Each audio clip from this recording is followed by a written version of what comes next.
नमस्कार दोस्तों, यह सच है कि अमीर और गरीब लोगों के माइंडसेट में जमीन आसमान का अंतर होता है। कोई व्यक्ति अमीर बनेगा या गरीब बनेगा, यह सब उसके माइंडसेट पर पूर्ण रूप से डिपेंड करता है। लोगों का माइंडसेट ही उसकी क्वालिटीज को जन्म देता है। आइए एक उदाहरण से इसे समझते हैं। रोहित और कमल दोनों बहुत ही अच्छे दोस्त थे। अपना MBA पूरा करने के बाद दोनों ने सोचा कि आओ अब अपनी इस क्वालिफिकेशन का फायदा लेते हैं और इससे पैसा कमाते हैं। जैसे ही दोनों मिलकर कुछ प्लान बनाने की सोचते हैं, तभी रोहित के पिता का ट्रांसफर दूसरे स्टेट में हो जाता है। अब दोनों अलग हो जाते हैं और अपने भविष्य के बारे में खुद निर्णय लेने के लिए स्वतंत्र हो जाते हैं। अपने अपनी प्लानिंग और लाइफ में वह दोनों इतने खो जाते हैं कि एक दूसरे से 5 साल तक नहीं मिल पाते। 5 साल के बाद रोहित एक बहुत बड़ा उद्घाटन करने जा रहा था। तब उसे अपने दोस्त कमल की याद आई और उसने अपने दोस्त को इनॉग्रेशन में बुलाया। रोहित के बुलाने पर कमल उसके शहर पहुंचा और उससे मिला। रोहित अपनी एक कंपनी का उद्घाटन करने जा रहा था जिसके पोस्टर पूरे शहर में लगे हुए थे। उद्घाटन समारोह में दोनों की बातचीत हुई और कमल ने रोहित से कहा, वाह यार, इतनी बड़ी कंपनी को शुरू कर रहा है, अब तक तो तूने करोड़ों रुपया जमा कर लिया होगा। रोहित बोला, नहीं यार, अभी तक तो एक भी रुपया नहीं जमा किया, बस 5 साल से इस प्रोजेक्ट में लगा हुआ था जो आज इस कंपनी के रूप में शुरू होने जा रहा है। कमल ने हैरानी के साथ कहा, क्या आज तक यानी पूरे 5 साल तक तुमने कुछ भी पैसा नहीं जमा किया? मेरी देखो पूरे 25 लाख का पैकेज है और अब तक मैं अपना घर, गाड़ी आदि बहुत कुछ ले चुका हूं। रोहित ने उस समय कुछ उत्तर नहीं दिया। ठीक 1 साल के बाद रोहित का फोन कमल के पास आया। कमल पूछता है, और रोहित, बिजनेस कैसा चल रहा है? मेरा पैकेज तो अब 30 लाख का हो गया है। रोहित बोला, बिजनेस तो अच्छा चल रहा है, पूरे 6 साल हो गए, क्या ऐसा नहीं हो सकता कि हम दोनों फिर से साथ में रहें? कमल बोला, हाँ हो सकता है, आजा दोनों मिलकर साथ जॉब करेंगे। रोहित ने मुस्कुराकर कहा, मैं अपना बिजनेस कैसे छोड़ सकता हूं यार, ऐसा करो तुम ही यहां आ जाओ और यहीं इसी शहर में जॉब कर लो। कमल जोर से हंसकर बोला, मेरा 30 लाख का पैकेज है, वहां कौन मुझे इतना पैसा देगा भाई। तभी फोन कट जाता है और थोड़ी देर बाद कमल के ईमेल पर एक मेल आता है। कमल उस मेल को रीड करता है और उसकी आंखें खुली की खुली रह जाती हैं। दोस्तों, मैं आपको बता दूं कि ईमेल रोहित की कंपनी से आया था और उसकी कंपनी ने कमल को 40 लाख के पैकेज पर अपने यहां एक जॉब ऑफर की थी।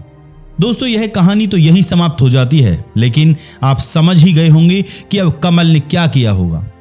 आपको मैंने यहां 2 दोस्तों का उदाहरण दिया। दोनों की समान क्वालिफिकेशन थी, लेकिन दोनों के माइंडसेट अलग अलग होने के कारण एक दोस्त आज एक बहुत बड़ी कंपनी का मालिक है तो दूसरा उसी कंपनी में जॉब कर रहा है। यहां मैं आपको रोहित के उस सीक्रेट के बारे में बताता हूं जिसे आज तक लगभग सभी रिच पर्सन ने ज्यादा सफल और ज्यादा अमीर बनने के लिए अपनाया है। वह सीक्रेट है टैम इन्वेस्टमेंट।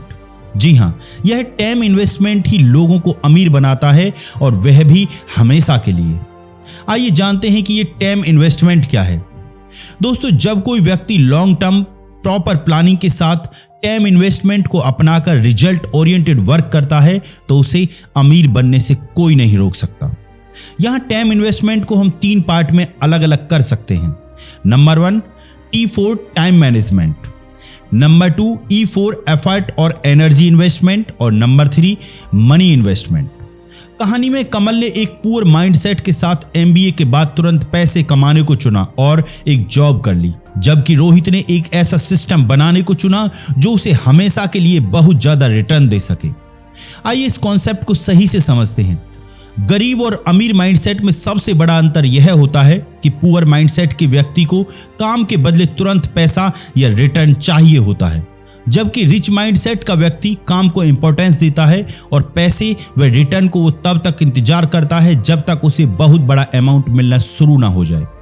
इसके लिए अमीर माइंडसेट का व्यक्ति टैम इन्वेस्टमेंट का सहारा लेता है, अर्थात वह अर्निंग की जल्दबाजी न करके पहले 3 तरह के निवेश करता है। इन 3 तरह के इन्वेस्टमेंट के लिए वह सबसे पहले लॉन्ग टर्म प्रॉपर प्लानिंग करता है और उसके बाद तीनों इन्वेस्टमेंट करता है और तब तक रिजल्ट ओरिएंटेड वर्क करता है जब तक उसे बेस्ट रिजल्ट नहीं मिल जाता।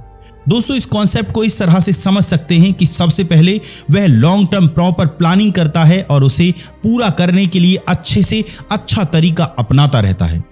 नंबर 2, वह टाइम इन्वेस्टमेंट का प्रयोग करता है और एक ऐसी पाइपलाइन अर्थात सिस्टम तैयार करता है जिससे हमेशा के लिए उसके पास बहुत अधिक पैसा आता रहे। और नंबर 3, सिस्टम तैयार करते समय वह हमेशा रिजल्ट ओरिएंटेड वर्क करता है ताकि पॉजिटिव रिजल्ट आना निश्चित हो जाए।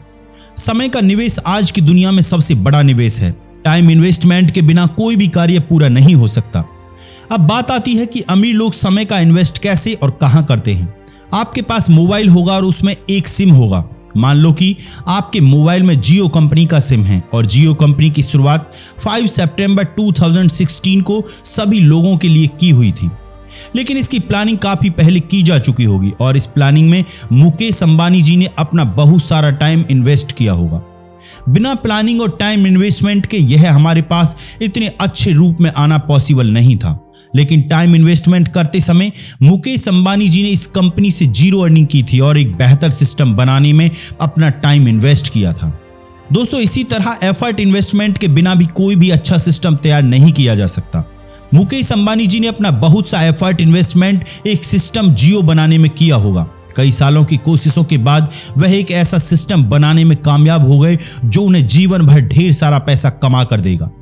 इसके लिए उन्होंने सरकार से लाइसेंस लिया होगा, टावर लगवाए होंगे, 4G के रूप में एक नई टेक्नोलॉजी पूरे भारत में तैयार की होगी, तब कहीं जाकर हमें जियो की सर्विस मिल सकी। बिना सही कोशिशों के यह संभव नहीं हो पाता और इन कोशिशों के समय भी मुकेश अंबानी जी का जियो से इनकम जीरो ही थी। दोस्तों, साथ ही साथ बिना मनी इन्वेस्टमेंट के भी कोई अच्छा सिस्टम तैयार नहीं किया जा सकता है। वो बात अलग है कि मनी इन्वेस्टमेंट कोई बहुत ज्यादा करता है तो कोई कम करता है, लेकिन सिस्टम तैयार करने में मनी इन्वेस्टमेंट भी बहुत जरूरी है।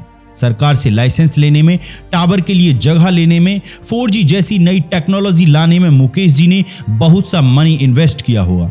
अब यहां भी यही महत्वपूर्ण है कि मनी इन्वेस्टमेंट करते समय मुकेश जी की इस कंपनी से इनकम जीरो ही थी। आपने गौर किया होगा कि मुकेश जी जब जियो कंपनी का सिस्टम तैयार कर रहे थे तब टाइम, एफर्ट और मनी तीनों का इन्वेस्टमेंट किया जा रहा था। यह तीनों इन्वेस्टमेंट एक लॉन्ग टर्म प्रॉपर प्लानिंग के साथ किए जा रहे थे और जिसके पीछे रिजल्ट ओरिएंटेड वर्क हो रहा था। लेकिन उस समय मुकेश अंबानी जी की जियो से इनकम जीरो ही थी। यही एक अमीर माइंडसेट व्यक्ति का सीक्रेट और क्वालिटी है। अपनी इस क्वालिटी के जरिए वह पैसों की एक ऐसी बड़ी पाइपलाइन तैयार करता है जो सीधे उसकी तिजोरी में जाकर गिरती है। जबकि इसके विपरीत एक गरीब माइंडसेट व्यक्ति बिना इनकम मिले न तो इतना समय निवेश करता है और न ही इतने प्रयास करता है और पैसा तो वह बिल्कुल भी नहीं लगाना चाहता। उसे तो आज काम करके आज ही पैसा चाहिए या महीने भर काम करके महीने के तुरंत बाद उसे पैसा ही चाहिए। उसका माइंडसेट इसी तरह काम करता है और काम छोटा हो या बड़ा वह इसी तरह काम करता है। इसका सबसे अच्छा उदाहरण कमल है जो तुरंत पैसा चाहता था और तुरंत पैसे के लिए उसे जॉब करनी पड़ी। जबकि रोहित ने एक सिस्टम तैयार किया। सिस्टम तैयार करते समय उसकी इनकम जीरो थी, लेकिन उसने 5 सालों में पैसे की एक पाइपलाइन तैयार कर ली जो जीवन भर उसे उसका पैसा, सफलता और शोहरत देगी। तो दोस्तों, आप क्या बनना चाहेंगे, रोहित या कमल? अगर आपको ये वीडियो पसंद आया हो तो कमेंट्स बॉक्स में जरूर बताएं और इसी तरह के वीडियोस के लिए इस चैनल को लाइक करें, सब्सक्राइब करें एंड शेयर करें। बहुत बहुत धन्यवाद। खुश रहिए।